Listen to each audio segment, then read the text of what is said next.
Hola, ¿qué tal? Amigas, amigos televidentes en Extra Plus, un gusto saludarles, darles la bienvenida a esta edición Sumando Vigores, edición en la que vamos a hablar un poco de historia.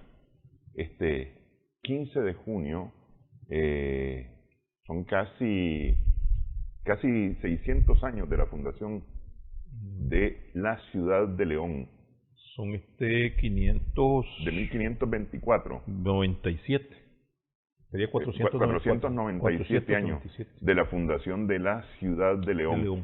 Sí. Está con nosotros el doctor Rafael Casanova Fuertes. Muchas gracias para contar un poco la historia. Gracias, Néstor, por tu invitación aquí. Y como dice el programa, seguimos sumando vigores en el conocimiento, ¿no? Sí. Sí, y estamos exactamente en el propio día en que fue fundada León, una de las ciudades más antiguas del continente americano, porque recordemos que en la ínsula ya se había fundado Santo Domingo, en lo que es uno de los primeros dominios del imperio colonial, la llamada Isla Española, que corresponde a República Dominicana y Haití actualmente. Sí, efectivamente. A ver, Nicaragua tiene dos grandes ciudades coloniales, León y Granada. Y las dos ciudades prácticamente en su momento, cada una junto al lago, en el caso de León el Solotlán, en el caso de Granada el Cocibolca, servían para el tráfico, y lo digo en el buen sentido de la palabra, no en el sentido delictivo de la palabra, el tráfico de personas y mercancías.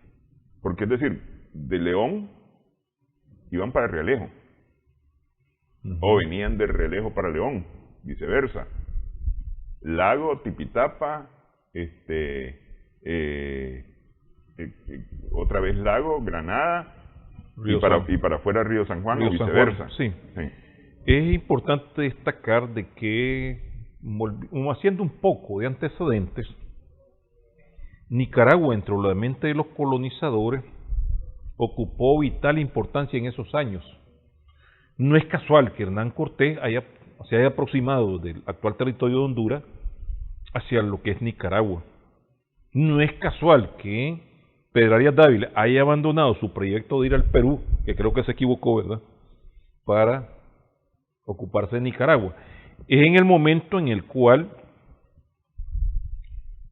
Vasco de Gama retorna de la verdadera Indias Orientales en 1497 cargado de especias.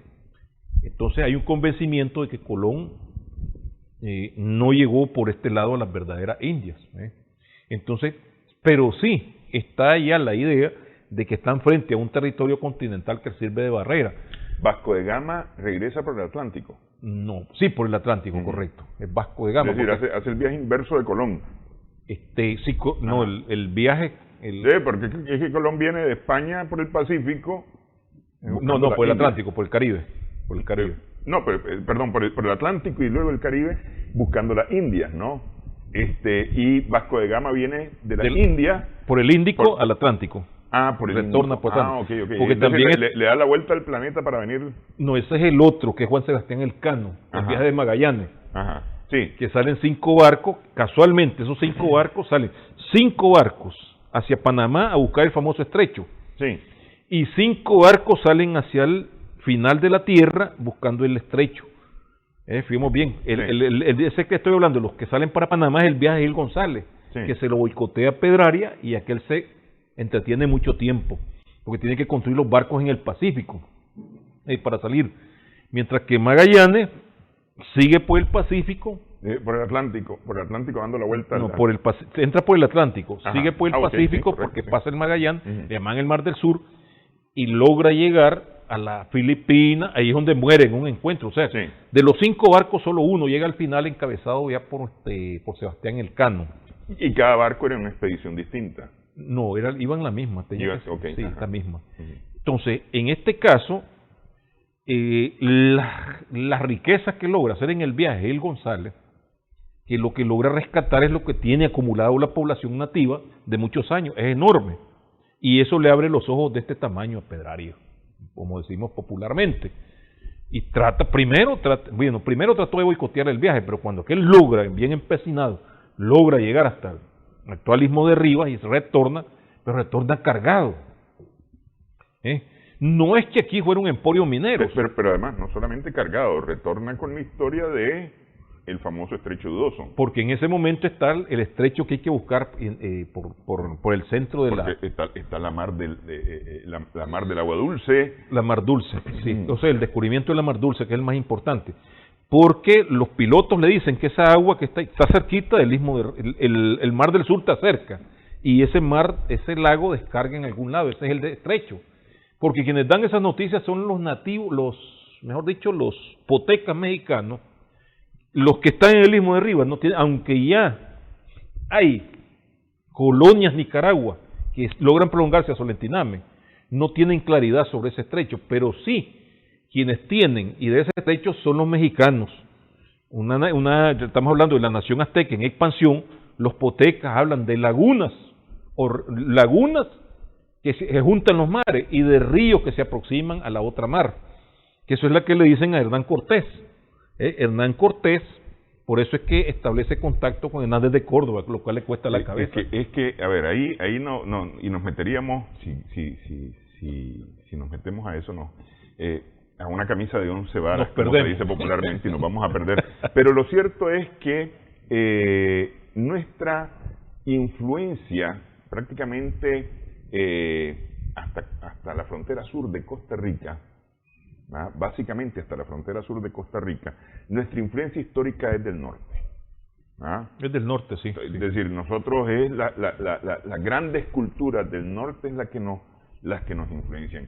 Y no es raro, por eso no es extraño, que en México se cuenten historias de que aquí, para estos lados, hay esas lagunas, hay esos ríos, hay esos estrechos, esas posibilidades de encontrar los dos mares, o de juntar los dos mares y demás, porque claro, es decir, aquí es una ida y venida, ¿no?, de gente. Hay alguien que dice que aquí hay razones culturales, históricas, geológicas, morfológicas incluso, que Nicaragua marca el norte del continente americano y al sur ya es la otra parte del continente americano, ¿no? Sí. Hay quienes se han metido a esas afirmaciones. Pero lo cierto es esto, de que nuestra influencia y nuestro movimiento principalmente es hacia el norte, desde el norte. Sí. Ok. Hay un interés en Nicaragua, evidentemente, es decir, con la llegada de Gil González, se despierta un interés por Nicaragua. Está el interés de lo que sería nuestra bendición y maldición al mismo tiempo del estrecho de Dawson, que es la primera. De ahí viene con Gil González el famoso y la recolección de riqueza que supuestamente abre hay aún del oro, sí, pero que no era más que principalmente la recolección que esa población había hecho de este metal durante varios años. Es decir, no se encontraban minas de oro en el Istmo de Rivas, se han encontrado en Costa Rica y en la parte norte, pues, o sus lavaderos, porque tuvieron fusión. Pero en ese momento ellos no conocen, entonces, y está el fenómeno de que la corona está lanzando la señal que le interesa ese estrecho. Todavía no ha llegado de vuelta Juan Sebastián Elcano. No, pero es que además, es decir, tan largo, hay que buscarlo por el centro. Tierra de Fuego está larguísimo, pues, es decir, por eso es que esta zona, y eso es importante siempre tenerlo en cuenta, que esta zona quiero decir el Istmo Centroamericano, ha tenido importancia por su posición geográfica para todos los intereses, y digo todos los intereses, políticos, económicos, culturales, geopolíticos, etcétera, etcétera, etcétera, ¿no? Todos los intereses, porque representa una cantidad de oportunidades el Istmo Centroamericano. Y de ahí viene de que Pedro Arias Dávila, que tiene los ojos puestos en Perú, ¿verdad? Y de pronto es un carnicero, ¿cómo se llama ese que cuida cochinos? Sí, un criador cuidador de cochinos, Ujú. Francisco Pizarro, que era pariente lejano de Cortés, el que hace el viaje exploratorio con 12 más, y que retornan con las noticias del Perú. Pero antes de eso, el que va a hacer el viaje es Pedraria. Es muy importante, él desecha el viaje para venir a Nicaragua, por esas razones que apuntábamos, el estrecho principalmente, y luego las riquezas que acumuló González. Y de ahí que él se le robe el mandado a González y envía a Hernández de Córdoba con gente, con recursos, con los lenguas son los traductores, se los quitó a González, Pedraria, y se decide a ocupar Nicaragua. Por eso es que no, lo que podríamos decir, el viaje de González Dávila es exploratorio. El de Hernández de Córdoba es de conquista, que fue violenta. Por eso esa cuestión de victimizar a Hernández de Córdoba, yo no coincido. Y con aquel famoso paseo que se hizo en el año 2000, que andaban, el ejército andaba paseando el cuerpo de Hernández de Córdoba, como presentarlo como víctima, es un etnocida como Pedraria, lo que pasa es que tenía menos poder. Entonces, a él, y entra a la tierra, a tierra de Nicaragua, considerada como parte del territorio de Nicaragua, en lo que era Guanacaste, fundando Bruselas, para tener un punto de entrada. Pasa de viaje, ahí en el Istmo de Riva, ahí en la oralidad se recuerda las matanzas enormes, porque ya no va a agarrar como González de sorpresa. La población indígena lo recibe resistiendo, es violento. Deja uno de los historiadores, Ayón y Huilla Gámez también, hablan de sangrientas luchas, de las cuales no tenemos noticias todavía. Dicen. Y cuando yo hablaba con Pérez Valle, el problema era que Hernández de Córdoba no sabía leer y escribir, tenía que ver con los escribanos, y estaba tan ocupado que no le dio tiempo de enviarle esas notas. Entonces él llega hasta Granada, la población de Salteva, pasa por Nicaragua se le llamaba el asiento del cacique de Nicaragua, y llega directamente, dentro del objetivo de conquista, a fundar León. Y nosotros nos preguntaríamos, ¿por qué León y no primero Granada? O no en el lugar de abriría el Mar Dulce. No, por lo siguiente. A ver, vamos a dejar aquí la pausa, como en las telenovelas. Correcto. Vamos a dejar esa incógnita, esa ¿Por pregunta. qué ¿Por se qué fundó? primero León antes que Granada, habiendo pasado primero por Jalteva? Sí. Ok, regresamos en breve, estamos sumando vigores.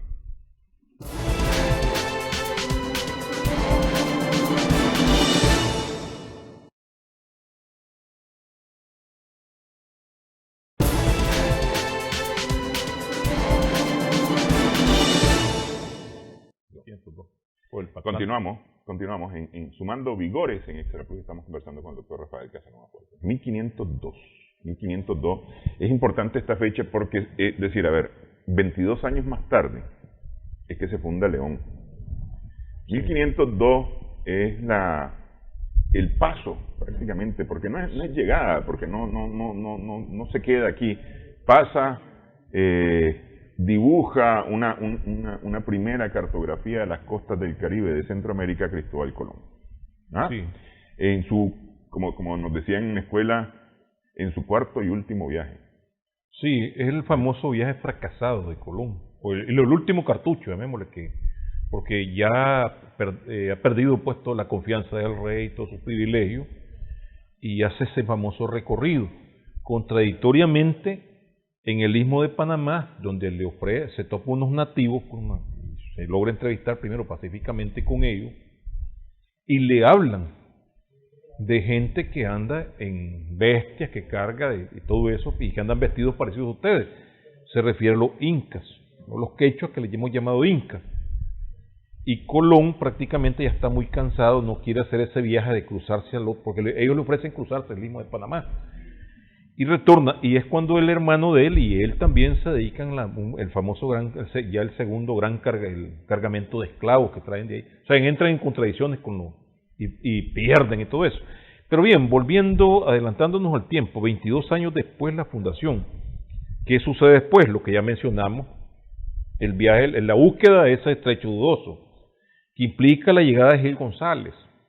Ya en Pedrarias ya se ha fundado Panamá, Portobelo, y luego la expedición de Hernández de Córdoba, donde el interés de Pedrarias es Nicaragua, ya no es el Perú, porque el estrecho dudoso es como el capital en este momento, el que él tiene que adquirir en este caso.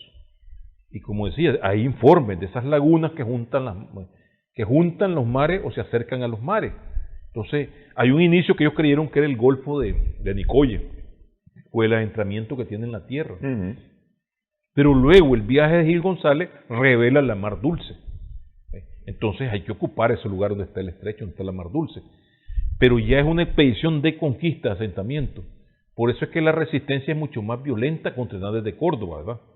Por supuesto que no se diga la crueldad de Pedrarias, pero poco se habla de no hay muchos datos sobre la crueldad de Hernández de Córdoba. ¿De dónde viene Hernández de Córdoba? Hernández de Córdoba llega de Panamá de forma inmediata. Hernández de Córdoba es porque el apellido casualmente es Hernández de Córdoba. Córdoba, viene de la ciudad de Córdoba, de la ciudad ocupada, sitiada por los moros, ocupada por los moros durante 300 años. Y él viene justamente, acaba de terminar, porque hay que recordar, a 1492, cuando llega Colón, acaba de terminar recientemente la expulsión de los moros, la expulsión de los árabes, del territorio europeo y de España específicamente. La expedición de Bobadil, pues hay gente, por ejemplo, el caso de Pedrarias tenía un gran prestigio militar porque dicen que no conocía el miedo. Además, un hombre, dicen que medía los 2 metros, otros dicen que aproximaba. Sí, todos hablan de un monstruo, una cosa enorme, sí. Y un hombre que goza, con independencia de su crueldad, que era muy propia de los castellanos que estaban en la Reconquista, era temido. Su mujer había sido dama de compañía de la reina Isabel. Entonces, era una persona de prestigio. Muy cercano a la corona. Sí. Hernández de Córdoba es un teniente de esos hidalgos analfabetos que se destacaron que en la guerra ya, en su juventud, en su adolescencia, en este caso Hernández de Córdoba, y ya en la lucha final, en la conquista de Granada, y en la persecución de los remanentes, porque quedaron remanentes de los moros, pues. Entonces, en este caso, es un hombre, supuestamente lo envía por su lealtad a Pedrarias. Pero Pedrarias, dentro de esa expedición anda gente que es leal a él. Uno de ellos, Martín Estete, que era sobrino de él. Y así te encontrás un poco de gente muy ligada a Pedrarias. Entonces, pero la pregunta es, ¿por qué a la orilla del lago Solotlán, el centro de la tierra, y no en Nicaragua, el territorio del Istmo de Riva, no en Granada, donde pasaron, ¿verdad? Sino León. A la orilla de Inmavite, van a fundar León, porque hay un interés muy particular de Pedrarias en colocar la capital en el centro de la tierra, y que lo consideran que esa puede ser la parte céntrica, porque él reconocía como parte el territorio de Nequepio o Cucatlán, Salvador. ¿Cómo llegan hasta Inmavite? Es decir, Inmavite es lo que hoy conocemos como León Viejo, es decir, ahí están las ruinas hoy de lo que fue ese León o esa León que se fundó en 1524. ¿Cómo llegan hasta ahí? Cocibolca, Tipitapa, Granada, Solotlán. Ahí llegan la llegada. O es por tierra. La llegada es por tierra. Ajá. Es por tierra. Y a partir de los guías. Es muy importante que Hernández de Córdoba, muy poco conocido, lo vi una versión de Historia de Masaya, somete a los chorotegas de Masaya, identificados así por Fernández de Oviedo, y el cacique Nacatime. Se somete pues prácticamente a la dominación española, por distintas razones, ¿verdad? Y ahí tienen guías que lo llevan hacia ese territorio, es decir, él pasa por Managua, y es por tierra el viaje, pasa por Mateari, o lo que conocemos como Mateare, y llegan hasta ahí esa parte del poblado de Inmavite, y está el cacique Momotombo, que por eso le ponen el nombre al volcán. Fijemos bien ese detalle. Granada cerca del Mombacho y cerca del Cocibolca. León cerca del Momotombo y a la orilla del Solotlán. A la orilla del Solotlán. Entonces están pensando en el dominio de agua para trasladarse de un lugar a otro. Pero ahí vamos a la pregunta. El cacique Tipitapa, que también era bien poblado, que quedaba prácticamente a la orilla del río, que también se le va a llamar Tipitapa. Sí. Entonces está pensando en el traslado rápido por agua. Pero ahí viene la pregunta del millón, que era la que nos hacíamos antes de la pausa. Pasaron primero por Jalteva, es decir, vieron la orilla del Cocibolca, porque Jalteva estaba ahí al ladito, al vecino del Cocibolca. ¿Por qué no fundan Granada primero? ¿Por qué no se quedan ahí? Es decir, está el interés de fundar una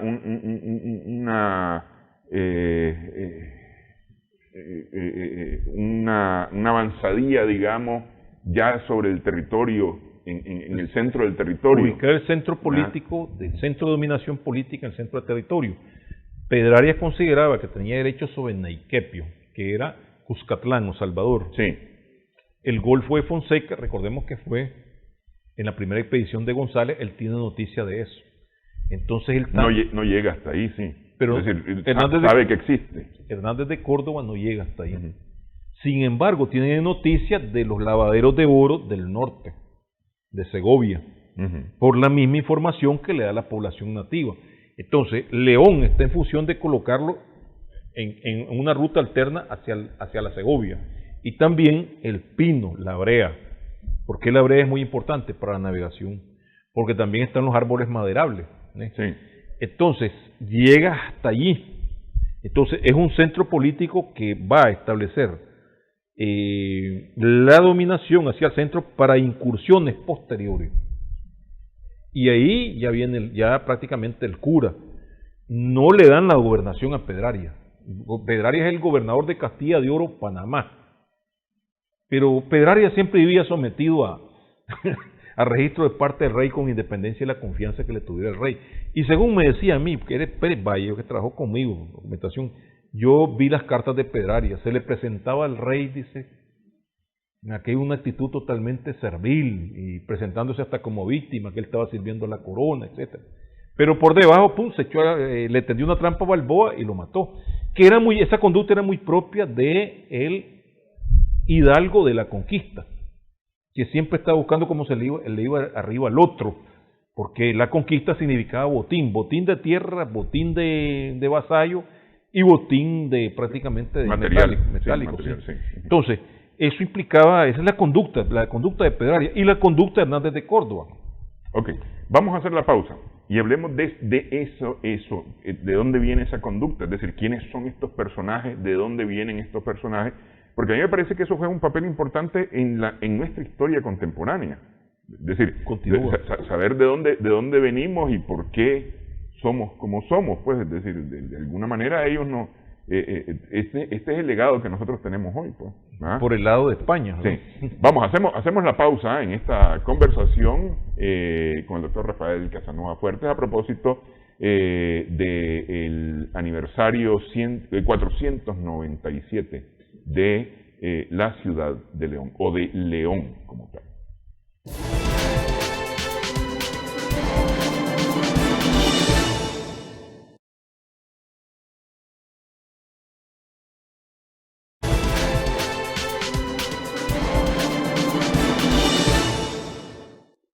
Estamos sumando vigores en Extra Plus.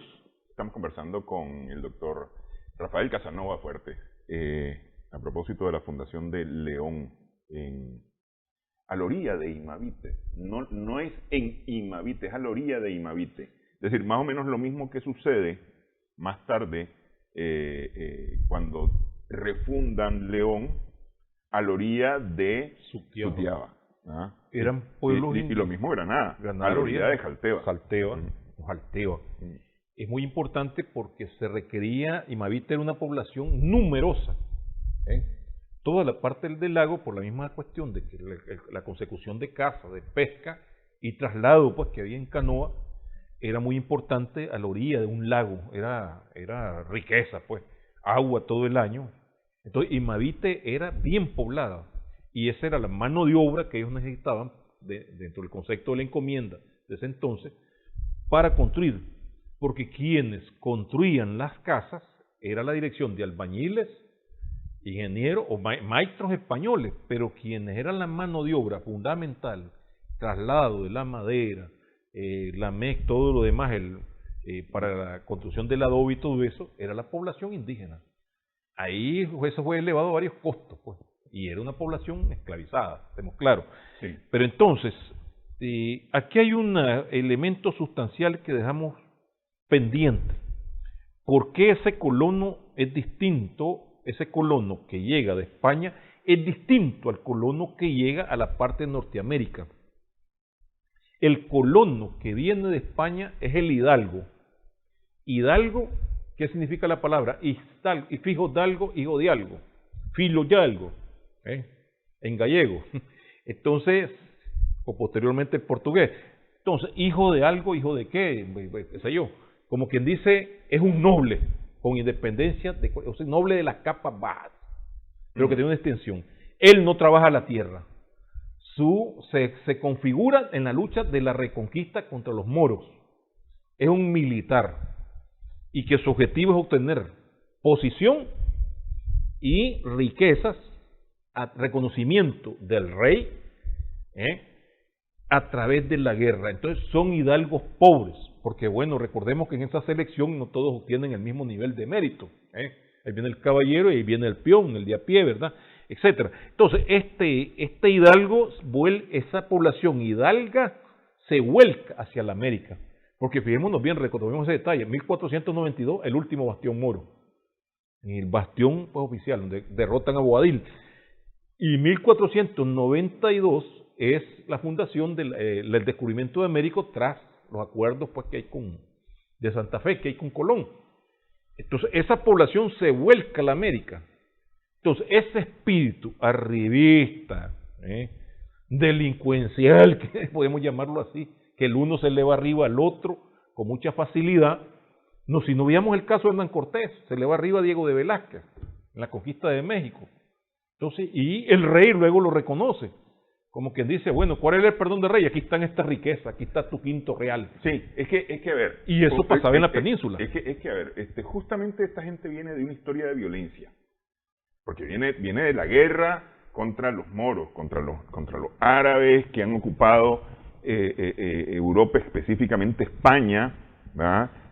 Y han ocupado el territorio y han hecho es decir, como toda ocupación, ha hecho sus tropelías, ¿verdad? Entonces estos vienen de la guerra, de enfrentarse con mucha violencia a una fuerza de cultura, una fuerza militar, religiosa, fanatismo religioso, que es esta ocupación mora en España, ¿no? Entonces vienen además, habría que recordar aquí que vienen además de aprovecharse de sus aliados estratégicos que fueron los judíos, a los que se le van arriba en muchos casos. O te haces cristiano, sí, o te quitamos lo tuyo, que eran tierra, hijas y riqueza material, ¿no? Hijos de moros, hijos de judíos. Sí. Y sobre todo lo primero, porque son descendientes de moros. Recordemos que la población almorávide, no estamos hablando de que habían llegado a 50 años, sino que llegaron en el 711. Y la desventaja que tiene, ya son constituidos ahí en el territorio ibérico. Recordemos el califato de Córdoba, sí. Foco económico, foco cultural enorme, sino de que la misma división que hay, que la decadencia que tienen los famosos reinos, principados moros, califatos, emiratos, y que están peleándose entre ellos. Por eso es que vemos al Mío Cid a veces sirviendo de mercenario de un moro contra otro moro. Entonces esa debilidad es la que les permite avanzar, sobre todo a partir del siglo XIII en adelante, el XIV y el XV, que es donde prácticamente se termina la dominación ya con el último bastión más fuerte que era Granada, sí. Y en los cuales hacen algunas concesiones a la sombra de la civilización, llamémosle así, ocupación, dominio musulmán. En tanto los musulmanes, a diferencia de los cristianos medievales, eran tolerantes, también se desarrollan los judíos. encuentran un refugio seguro, porque los moros, los musulmanes, no tenían la afición del fanatismo inquisitorial medieval, permitían que un cristiano viviera ahí. Sí, sí. El impuesto de la fe, permitían que un musulmán viviera ahí. Claro, es que ese es un punto importante, el tema de la Inquisición. Eran tolerantes. El tema de la Inquisición, que en ese momento está prácticamente en su apogeo. Es decir, por lo menos está arrancando con mucho brillo. Por eso la persecución luego de los judíos en España. Pero bueno, a lo que voy es a lo siguiente. El tema de quiénes son estos, son gente que viene de la violencia. Hijos de la violencia, legítimos de hijos de la violencia. Incultos. En su mayoría incultos. Es decir, gente que no va a valorar, y por eso vemos la destrucción de los sitios que hoy llamamos históricos, de la destrucción. Porque obras de orfebrería, pero bien hechas. Pero no solamente de orfebrería, de arquitectura. Es decir, por ejemplo, en lo que alrededor de la pirámide de Kukulcán, en México, en lo que se conoce como Chichén Itzá, nos explicaba un historiador que no saben si ese, es decir, se le puso Chichén Itzá, pero no saben si ese era realmente el nombre de esa, porque resulta que todas las estelas se las llevaron para la construcción de casas señoriales en los alrededores. Sí. Entonces ahí desapareció toda la historia alrededor de Kukulcán. Entonces se dice que Kukulcán era esto, que era aquello. Sí. Hoy se habla con los equinoccios, la subida y la bajada de la serpiente. Hay grandes sospechas, pues, que en el lenguaje maya, pues, Kukulcán es el mismo que Zacual. Bueno, es que también lo mismo, tampoco se sabe si ese era el nombre real de esa. Tamachán es Teotihuacán, que es donde llegaron ellos también originalmente. Sí. Pero lo que voy es eso, que es decir, esa incultura también es la dominación por fuerza. Sí. Ese sí, establecer la dominación y arrebatar, así como hacían con los moros. Bueno, le hacen una tolerancia.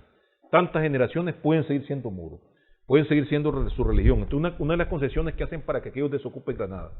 Pero en este caso, y bueno, la expulsión posterior de moros y judíos que quedaban ahí, condujo a España a una pobreza enorme, como unos 50 años después, que sería otro tema. Porque se van los especialistas en agricultura, se van los artesanos, se van los que movían el comercio, los judíos, es un poco de cosas, pues ya con la expulsión posterior, que quedan ahí. Pero en el caso de América, ellos tienen una visión, bueno, están lejos del rey, y una visión que miran como inferiores a los habitantes de América, con independencia de que hay muchos mitos. Por ejemplo, la primera impresión que llega a España de América son los indígenas, los nativos desnudos de las Lucayas, de las Bahamas, distinto, y la sorpresa de Colón cuando de casualidad se encuentra un comerciante maya que va vestido, pero que además agarra un lápiz para dibujar, escribe, y de repente se dan cuenta cuando lo capturan que está calzado, una sandalia. Entonces, esa visión que se llevan prácticamente implica de que miren como inferior al americano. Entonces las condiciones son más duras, y como decíamos, no les importaba destruir una pirámide.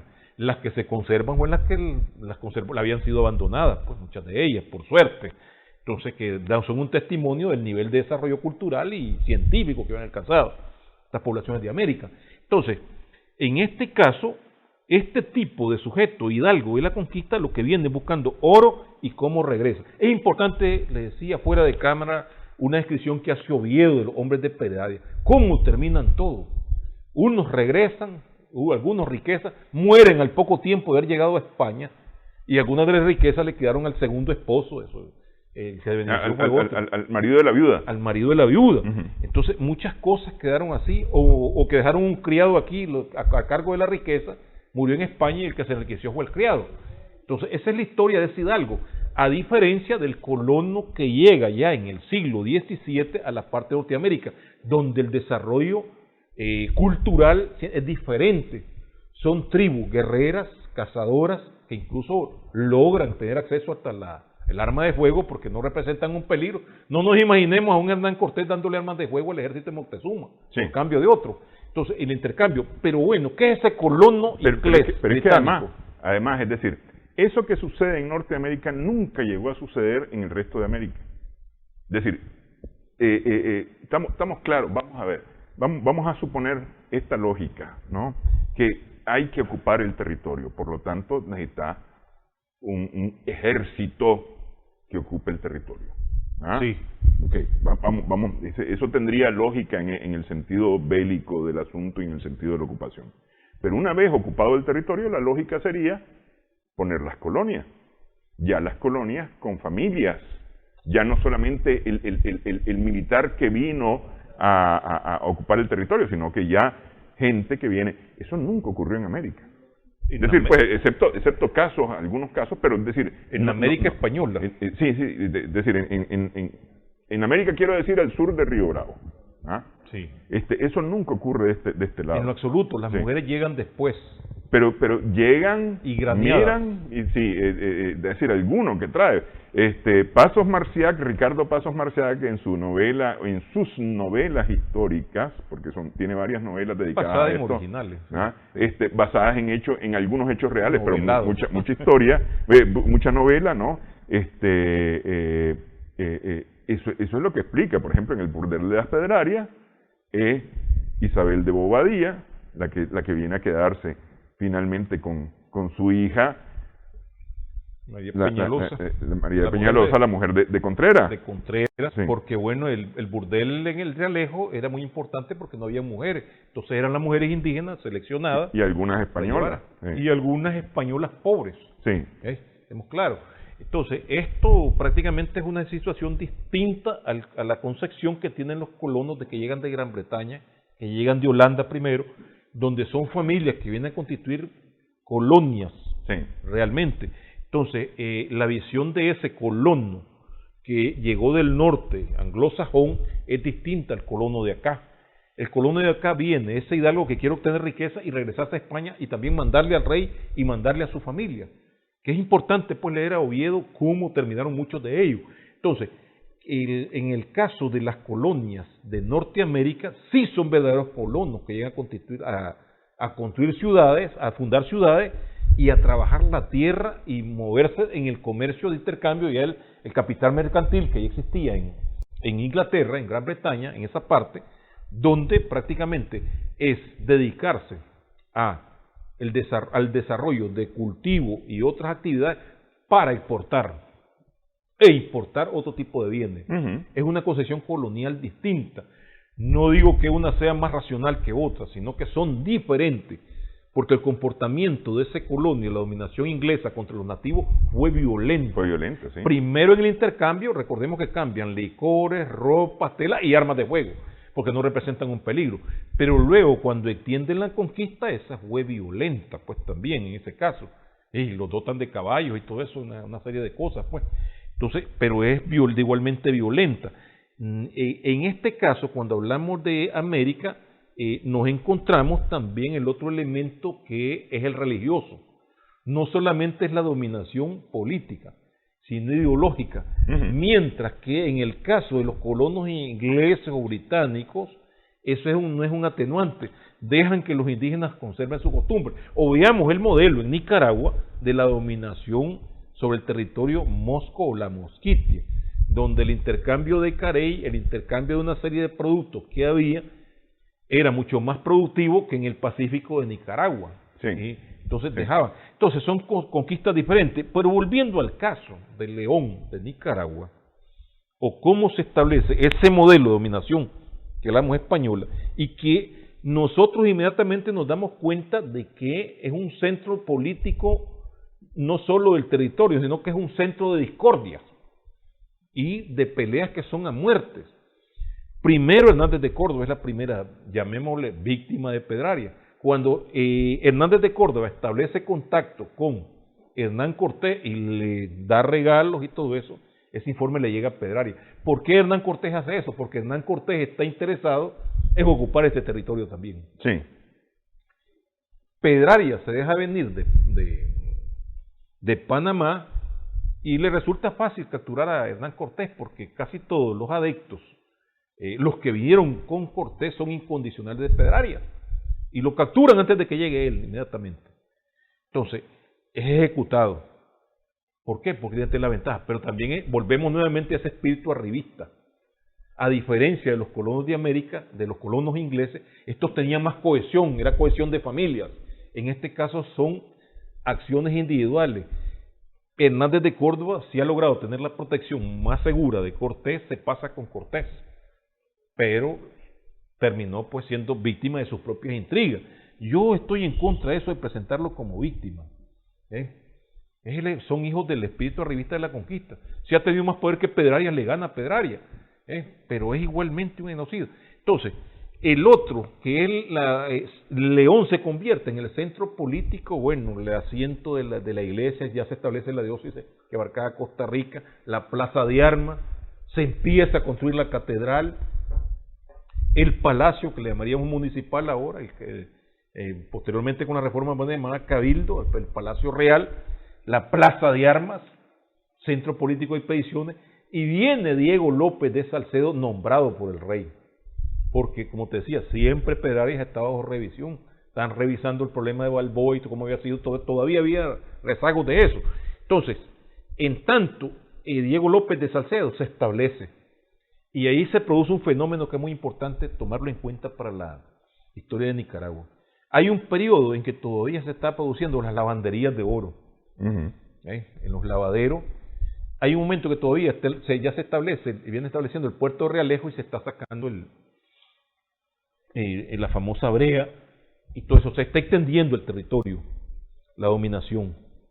Cuando viene Pedrarias hay una crisis, entonces, porque él entra de igual manera en lo que ya viene en camino y tienen noticias los partidarios de Pedrarias, echan preso a Salcedo y reprimen a los partidarios de Salcedo, Diego López de Salcedo. Entonces dijimos centro de discordias también. Entonces logra Salcedo no era así por así, había sido nombrado por el rey, además de sortear a otro arribista, Pedro de los Ríos, que termina en Panamá, aprovechando que ya salió Pedrarias, eran querellas tras querellas. Entonces, esto estamos obviando el ingreso que hace Pedro de Alvarado por el lado de Cuscatlán, que llega a Realejo. Sí. Entonces, ahí se produce una crisis en tanto se paralizan las actividades económicas iniciales que están haciendo los lavaderos de la Segovia y todo eso, y por eso es que eso se vuelca contra la población nativa. Entonces lo que queda aquí es traficar esclavos. Ya llegaron las noticias del Perú, que está demandando esclavos. Entonces, bien. Por ejemplo, Diego López de Salcedo viene con 22 caciques originarios de Honduras y 300 nativos que trae de la Española, de los que quedaban en la Española. Y viene para venderlos. Y logran pues prácticamente hacer grandes negocios en ese corto lapso que está de 1826 la ejecución de Córdoba. 1526. Perdón, 1526, me está adelantando de siglo. Y 1528 es cuando ya viene Pedrarias residencial. Casualmente, es válido un episodio en lo que él está conspirando, o tiene ya capturado al Diego López de Salcedo y todo eso, y tienen que hacerle una residencia. Es una acusación, entonces, y como lo captura en nombre de su majestad, tiene que responder ante su majestad, por eso es que no lo mata. Pero el 16 de junio de 1528, entonces ahí se produce un hecho que es uno de los más bochornosos para la historia de Nicaragua, que es cuando prácticamente ese mismo día, el mismo día en que entra Pedrarias, un día después de que se cumple 4 años de la fundación, en la plaza central de León hacen una especie de palenque y ejecutan a 18 caciques y principales acusados de rebelión y canibalismo. Y los matan apedreados, pero además obligan que se concentre la población española que está ahí y la población indígena, para que vean lo que les va a pasar. Sistema de aperramiento, eran desollados por perros, le daban unos palos primero para que se defendieran de perros todavía novatos, para que se entrenaran esos perros. Cuando ellos estaban venciendo a los perros novatos, entonces les soltaron los perros ya expertos, unos alanos enormes, que eran especialistas, pues eran ya entrenados para eso. Y se produce ese hecho, 16 de junio de 1528. Entonces, 1529. Es decir, los 5 años de fundada, un día después. Es decir, para celebrar la fundación. Sí, correcto. No se olvida, martes 15 de junio de 1528. Porque Pedrarias entra en marzo de 1528 a tomar posesión de todo. Entonces, en este sentido, esa inauguración de Pedraria es violenta y sangrienta, pero además ahí es donde se amplía el comercio de esclavos, donde ya participa la familia Contreras, es decir, su yerno, su hija, su esposa, y ahí vemos lo que decía Paso Marciac, hasta la instalación de un burdel en el caso del Realejo, porque necesitaba eso. Que no debe haber sido uno, al final de cuentas seguramente había varios más. Había más, era un Sí. parte de negocio, porque hay un vasto movimiento. En el Realejo se detiene, por ejemplo, Pedro Alvarado, que va a una expedición del Perú. Hay la salida del Perú. Era un puerto con gran intensidad. Y también ahí, paralelo a eso, está la explotación de la brea, que es la que traen del norte. Mucha de ella viene al lomo de Pedro Alvarado, perdón. Pedrarias trae por primera vez los bueyes, toros, ganado, trae todos esos animales acá. Pero eso no daba abasto. Muchas veces unos árboles que caminaban, se ve la línea de indios que lo van cargando, ¿verdad? Hasta el Realejo. Moría uno, le cortaban la cabeza para la cadena y continuaba el viaje, ponían otro. Eso era terrible. Entonces es ahí donde se produce un gran proceso de despoblamiento de la población. Pero los abusos llegan a tal extremo y muere Pedraria. El colmo es que ese Pedraria muere de 90 años y dicen, pues, era tan extraordinario el Pedraria que muere de una enfermedad venérea, dicen de 90 años. Quién sabe, digamos, en ese sentido hay que buscar cómo comprobarlo, ¿verdad? Pero queda en manos de los Contreras el poder. Su yerno le sucede en la gobernación. Ok, vamos a hacer aquí la pausa. Ya estamos sumando vigores con Rafael Casanova Fuertes, estamos conversando.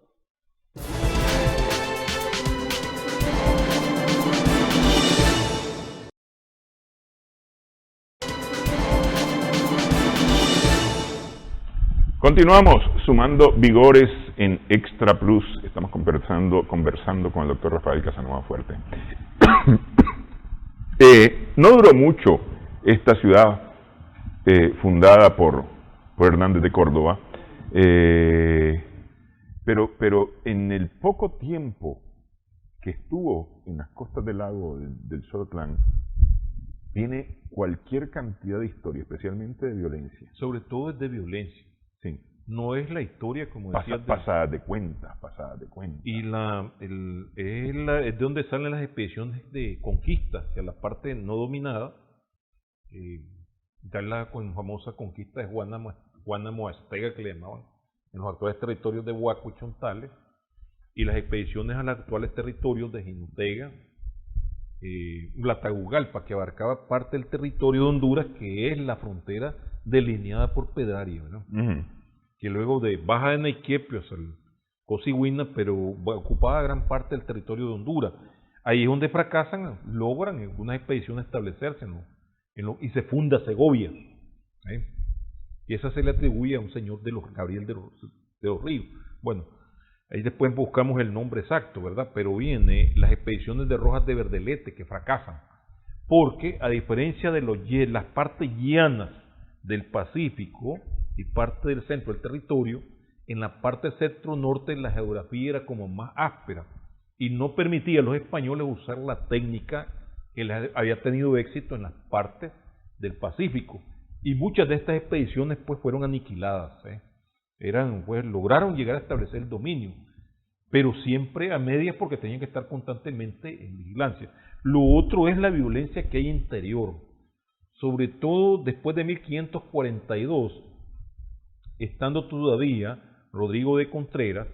¿Por qué decimos 1542? Porque es cuando España establece las leyes nuevas de Indias, en donde se le otorga el carácter de vasallo al indígena y se dan una serie de disposiciones para que él se elimina la encomienda y se dan unas disposiciones para protegerlo, agruparlos en pueblos de indios que se gobiernen con sus propios gobiernos de indios, alcaldías de indios, los famosos posteriormente los corregimientos, y se prohíbe la esclavitud totalmente, pero además se sancione. Pero entonces ahí se produce una lucha que no solo se dio en Nicaragua, se dio en Sudamérica, en el sur, los hermanos de Hernández Pizarro. En este caso aquí fueron los hermanos Contreras, porque se logra que se residencie a Rodrigo de Contreras y va a España. Y ahí jugó un papel muy importante un compañero de Bartolomé de las Casas, que fue el obispo de Valdivieso, Montesinos en Dominicana, y Herrera en Guatemala. Sir Maldonado, una serie de religiosos que empezaron, y ahí había presión del Papa y del mismo rey para que se impusieran las leyes de India. Entonces esto provoca una conspiración en la cual los hermanos Contreras, en alianza con encomenderos que llegaron descontentos de Panamá, ejecuten la muerte del obispo de Valdivieso, la cual acontece el 26 de febrero de 1544, si no me equivoco, ¿verdad? Entonces, esta rebelión, 26 de febrero de 1550, si nosotros analizamos entre 1542 y 1550, son 8 años, en donde ellos tienen acaparadas todas las encomiendas, pero dándole continuidad a lo que habíamos hablado, ¿verdad? La principal actividad económica de los Contreras era el tráfico de esclavos. Eso fue terrible, los fletes que salían para el Perú, donde había demanda de mano de obra esclava, porque en el Perú, según las leyes, utilizaban la misma mita, que era una distribución de una parte de la población, era una institución inca. Entonces, para acelerar la explotación en las minas de oro que había y de plata que había en Perú, recurrían esclavos que llevaban de otra parte, que no los cubría la mita. Entonces, de ahí de que haya muchos descendientes de indígenas nicaragüenses, tanto en Ecuador como en Perú.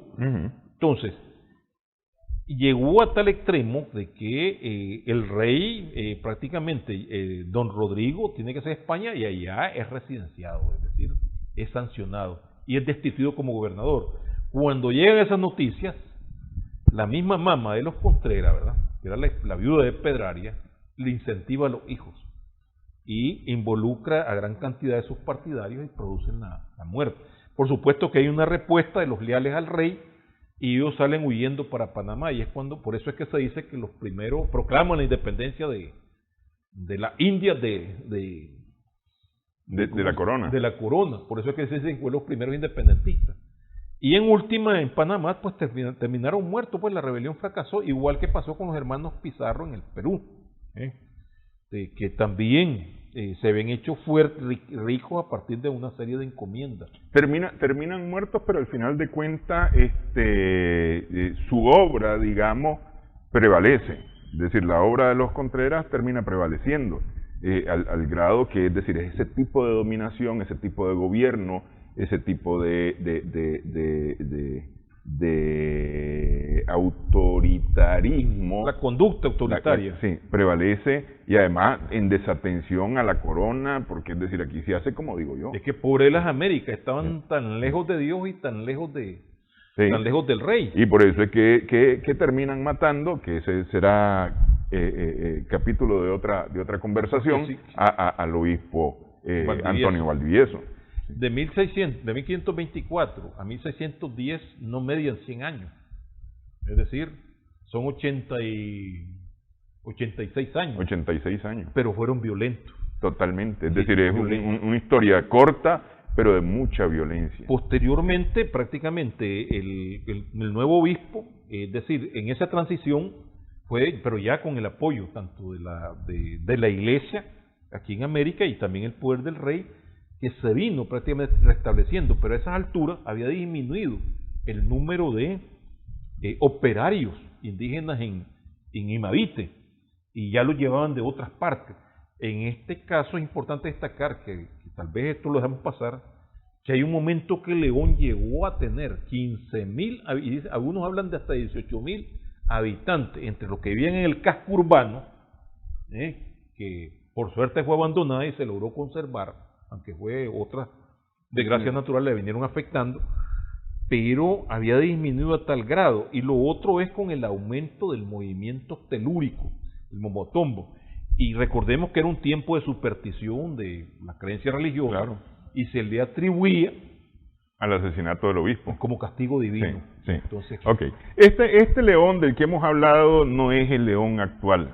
Eso es importante marcarlo bien, que este no es el león actual. El león actual, es decir, esa historia de violencia de esa ciudad de León fundada por Hernández de Córdoba, que no es la ciudad de León actual, como algunos dicen, porque ponen ahí en la historia León fundada por Hernández de Córdoba, pero este León que tenemos hoy, es el León llamado Santiago de los Caballeros, no es no es el león de Imavite. El león de la Santísima Trinidad. El león de la Santísima Trinidad. Porque Este león es del que estamos orgullosos, de la ciencia, el conocimiento, la universidad, que ha dado tantos bríos para Nicaragua como Rubén Darío. Y lo ubicaron en una población numerosísima, la parte del pueblo de Supiaba, que era los Maribios. Pero bueno, el tiempo nos voló, por eso digo, sería historia de otra conversación. Ya el león de Santiago de los Caballeros, sí. Este león de violencia que cumple hoy exactamente 497 años. 97 años. Ese león es el que estamos recordando hoy. El primer centro político de Nicaragua y una de las primeras ciudades fundadas en el continente, que me parece ver en qué orden se fundaron: Panamá, Portobelo, Bogotá y otras poblaciones. Por supuesto que el centro de Nueva España, México, sí. y otras poblaciones, ¿verdad? Pero es una de las creo que está entre las 10 primeras ciudades fundadas en el continente. Y llegó a ser uno de los centros políticos más importantes de su tiempo, aunque haya sido territorio de violencia. Bueno, muchas gracias, doctor, por esta platicada. Quedamos para nuevas platicadas, porque la verdad es que es fascinante contar la historia de este país y es importante conocerla para saber de dónde venimos y poder determinar para dónde vamos. Gracias por su atención. Seguimos sumando vigores.